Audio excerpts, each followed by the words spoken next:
This is RadioFire.com. I go by the name of Don McKay. Thank you for joining me.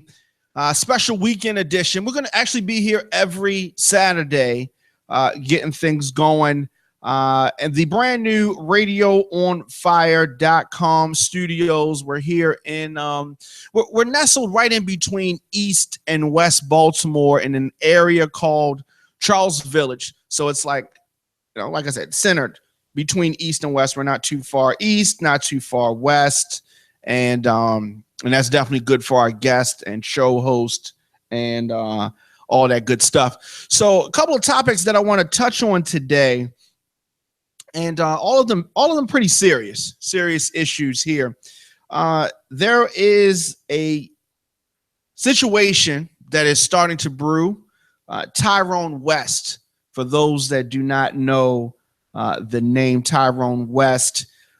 This is a Baltimore man who died after a struggle with Baltimore City police officers back in 2013. Now, he died because he could not breathe.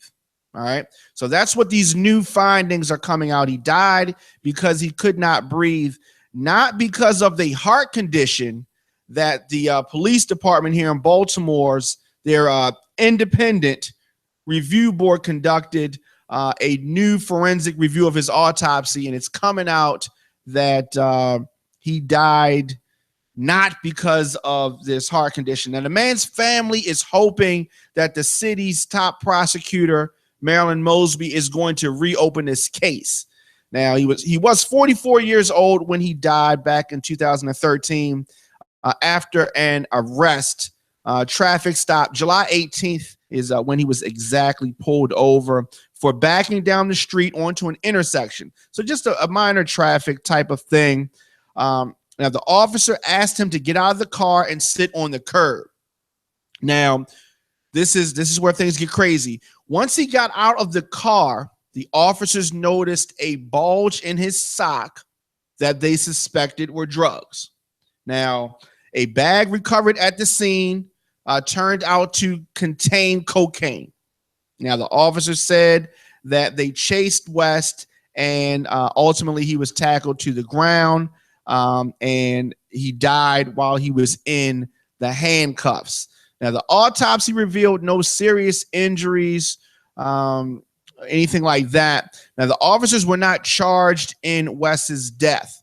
Now, the department's independent review board said in a report published back in August of 2014 that he died of cardiac arrest and cardiac conduction system abnormality complicated by dehydration during the police restraint. That's a whole bunch of fancy talk for saying that the police department is saying he had a heart attack and he was dehydrated. And let me take a sip here. Now, that sounds crazy. Family's not buying it. I'm not buying it. And many other people are not buying it, which is why this review took place. Now, according to the medical examiner, another contributing factor may have been the extreme environmental temperatures. Now, let's keep in mind this was in the summertime, and it was in the high 90s. With the heat index in the low 100s. So it was hot, and it gets hot here in Baltimore. But the West family, particularly his sister, Tawanda Jones, has held weekly demonstrations calling for a renewed investigation into the death of her brother. And I understand that. And a lot of other people understand that as well. As part of a multi-million-dollar federal lawsuit against the officers from Baltimore and Morgan State University, her attorney, Dwight A. Pettit, hired William Mannion to conduct this independent forensic investigation. And that's what we're talking about now. Now, just to give you some of his credentials, he is a chief pathologist at Memorial Hospital of Salem County in New Jersey. And he is official, and he's a medical examiner in that state. Now, his report submitted to the court in November concludes that West was suffocated And this contradicts the assertion, of course, that he died of a heart attack. They're saying that he was suffocated. Now, let's get one of his quotes here. He said that I do not believe that cardiac conduction system abnormality made any significant contribution to Mr. West's death. So he's saying that that whole heart attack stuff is BS. Long story short. And he goes on talking about that. There was no evidence of cardiac arrest, cardiac disease, fainting, or sickness due to any cardiac system abnormality prior to his death. So he did not have any conditions that would have warranted him to die in the manner that the police department here in Baltimore is saying. Now, although the report was filed in November, Jones said that she was made aware of it last week, shortly after the state's attorney, Marilyn Mosby, declined to reopen the case. And we talked about that. So she said she was not going to reopen the case. And she also said via a written statement that she could not reopen the case because there has been no new evidence or additional information. Now, this from Marilyn Mosby is prior to all of this new evidence coming out in this new review. Hopefully, they're hoping that she is going to reconsider. Another quote here. When I spoke to our state's attorney, she said, even though she could not do anything now, she said, if anything new develops, she'd be more than happy to sit down with my family. And that gave me hope. This is the sister of the deceased. And, is she going to take this as new evidence? Is she going to consider this? Hopefully so. I definitely want to know your thoughts in the comment section. I think that it's enough. Of course, I'm not a prosecutor, but if you have a study from a qualified person to say that the arrestee, the deceased man, Mr. West, did not die the way that the police department's independent team came up with, and a spokesman, Rochelle Ritchie, from the state's attorney's office Friday, she declined any comment past Mosby's previous statement. So they're tight-lipped. Obviously, they're looking it over and trying to get something together. Also, TJ Smith, who talks often, who is a spokesperson for the Baltimore Police Department, also said he could not comment on the pending litigation. At a recent demonstration, Wes's aunt, Diane Butler, said Wes didn't have a heart condition. She said that she knows because she raised him. So this is going to get very, very interesting. Now, earlier this month, Abdul Salem, a man who said he was beaten by the same officers involved in Wes's death just weeks earlier, won a lawsuit against the police department for $70,000. So it's definitely not far-fetched for us to conclude that this happened to Mr. West. Now, a call to the attorney listed as the representative of the officers in the civil case did not make a comment as well. So we're definitely going to keep our eyes and ears open for this case. I'm hoping that they reopen the case because clearly this did not go down the way that I keep saying it, the independent investigation went from the police department. So let me know your thoughts in the comment section. Instagram, Facebook, and Twitter at The Diamond K Show. And as always, radioonfire.com. Now, another topic that it came up earlier in the week, and I was supposed to touch on it, and I did not get a chance to. And we're going to talk about social media here. Social media is the way that we communicate now. And, guys and girls in relationships like to post the relationship status, post the details of the relationship, and all of that good stuff. And I think that there's a point where you can put too much on social media. You know how you have those couples that, you know, every little thing they have to say, you know, we're doing this, you know, me and Bay did this, we did that. Can it be too much? Can you post too much stuff on social media? Yes, I think that you can. Now, because social media, a lot of social media is fake. A lot of social media is not 100%. It's about entertainment for some people. Some people live vicariously through social media. You know, everybody's a CEO, right? Or everybody's a model.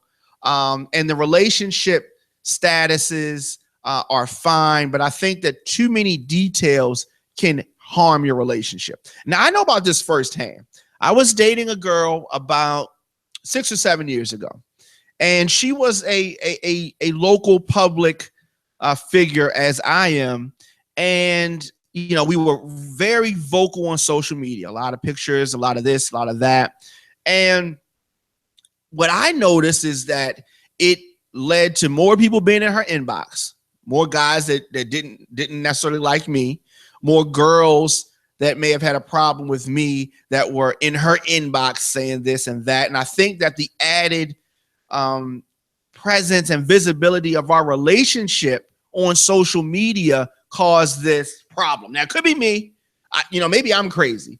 But I just think that there's a limit to the social media stuff on relationship stuff on social media.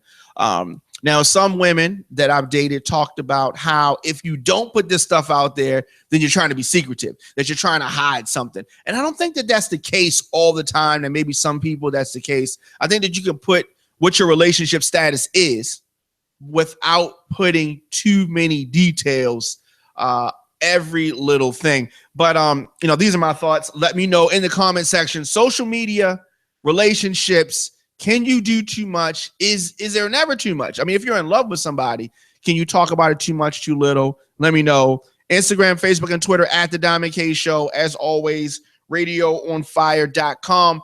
Now, I want to talk also about Lil' Kim. Lil' Kim is a rap icon. She's a rap icon. I mean, there's no two ways about it, no ifs, ands, and buts about it.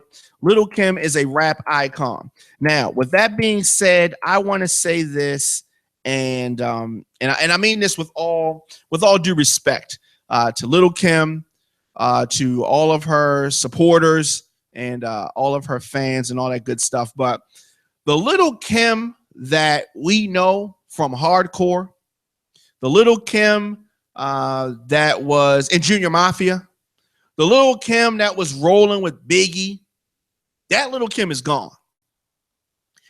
That cute brown skin Lil' Kim is gone. She has been replaced by a very constructed, surgically created woman. As you can see, her skin color is now light, white. Her hair is blonde. And this is the result of low self-esteem and self-hate. What is it that caused Lil' Kim, the rap icon, what is it that caused Lil' Kim to bleach her skin? Now, I know she's not going to try to say vitiligo. No, please, Lil' Kim does not have vitiligo. Now, in a recent interview, Kim said that all of her life, people told her that she wasn't pretty, blah, blah, blah, blah, blah. Now, I'm not going to dump on Lil' Kim about that. There may have been people in her life early on that told her she was not pretty. However, far more people have told her that she is beautiful. But she said in this recent Sorry interview, to interrupt. You love watching what you want everywhere, every day. That she did not believe them. She did not believe what the people were saying when they said this.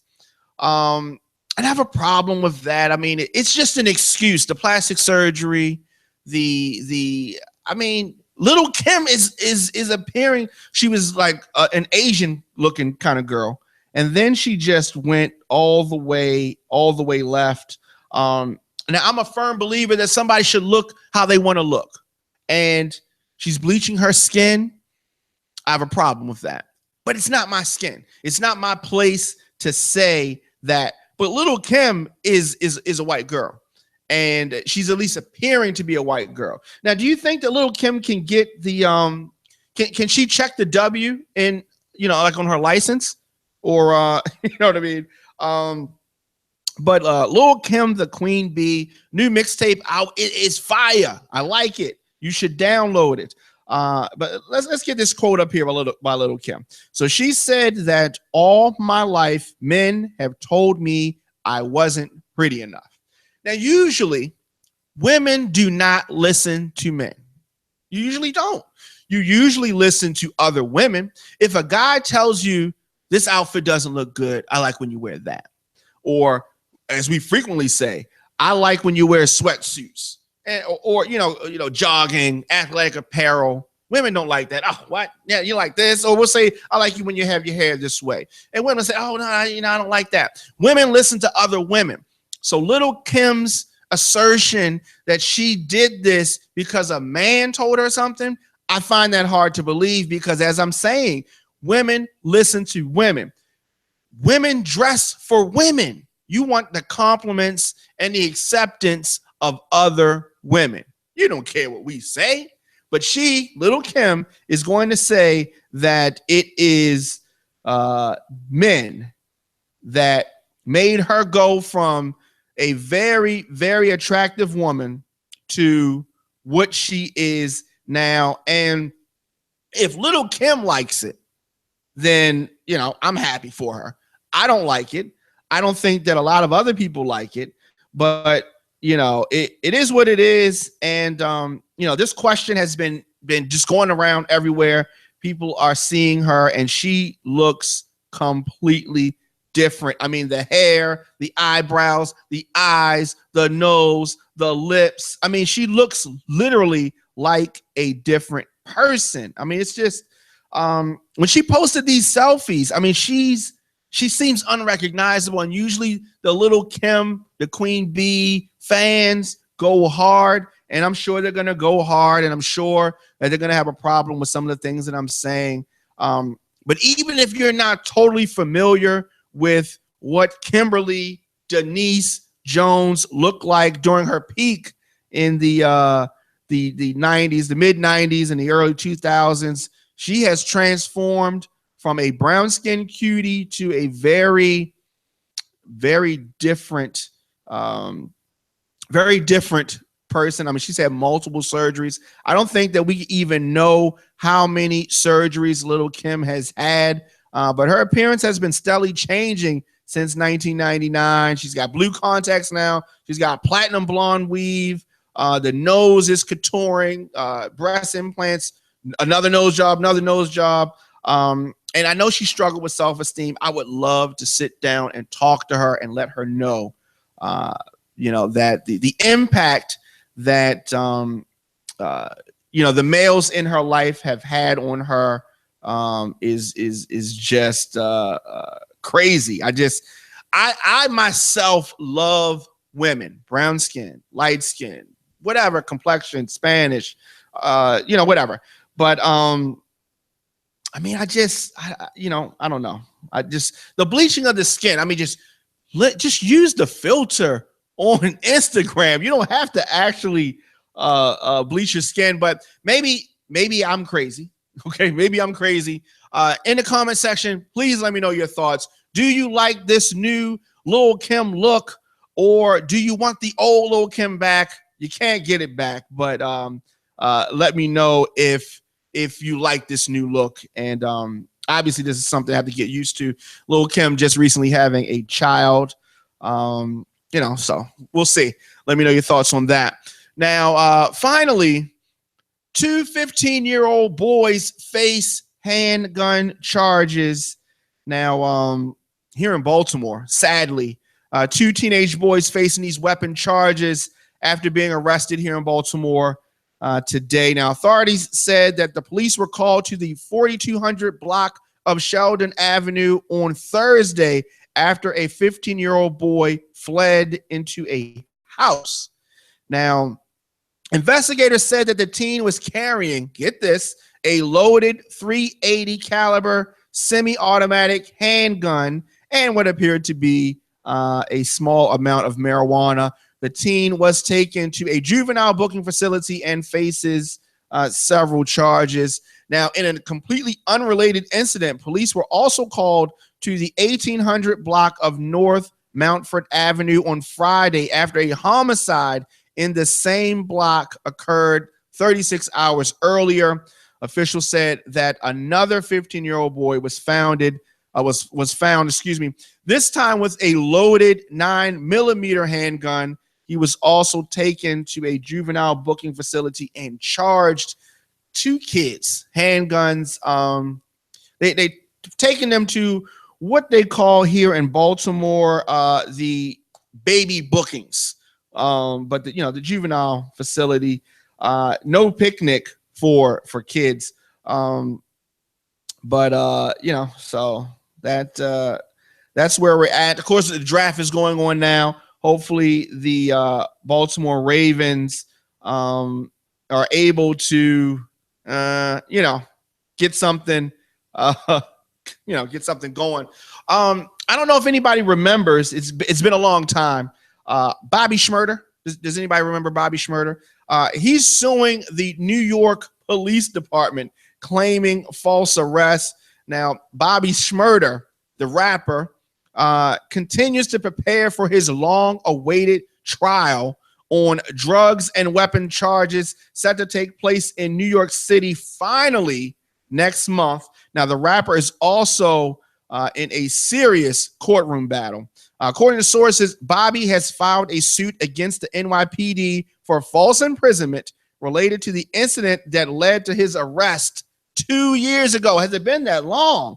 I'm sure that Bobby Shmurda knows it's been 2 years, but just before Bobby Shmurda's arrest in June of 2014 in Brooklyn, the police showed up at a friend's house where Bobby was at the time. When one of the occupants opened the door a slight bit to see who was there, Officer Douglas Corso and other police officers kicked in the door illegally and entered the residence without a search warrant. Now, in that police report, Shmurda claimed that while the cops were allegedly ransacking the apartment, they taunted him by chanting the lyrics to his chart-topping song. The police have said that Shmurda tried to hide a weapon in between the couch cushions during the search of the residence, where they found drug paraphernalia, which led them to taking him into custody. Shmurda has claimed that neither the weapon nor the paraphernalia was his. And according to Bobby Shmurda's lawyer, he's still in custody awaiting his trial. Wow. Now, if this is true, no search warrant. That should be open shut. Why has Bobby Shmurda been in jail for 2 years? That does not make any sense to me. And there's been times when I thought that Bobby Shmurda was going to be bailed out, but that has not happened as of yet. Comment section, let me know your thoughts if you even remember Bobby Shmurda. But definitely, I hope that this works out for him. Facebook, Instagram, and Twitter at The Diamond K Show. As always, radioonfire.com. I will be back tomorrow, obviously, for the His and Her show. 2 p.m. We'll be joined by Puppy the Body. And Monday, 9 a.m., Diamond K Morning Show. Weekdays, 9 a.m., new episode drops. And Wednesday, Thursday, and Friday, 8 p.m., The Diamond K Show live in the evening. RadioOnFire.com. You can go there, check out past episodes, and connect with us there. I definitely want to thank you. Hope you enjoy your weekend. I will see you guys next time.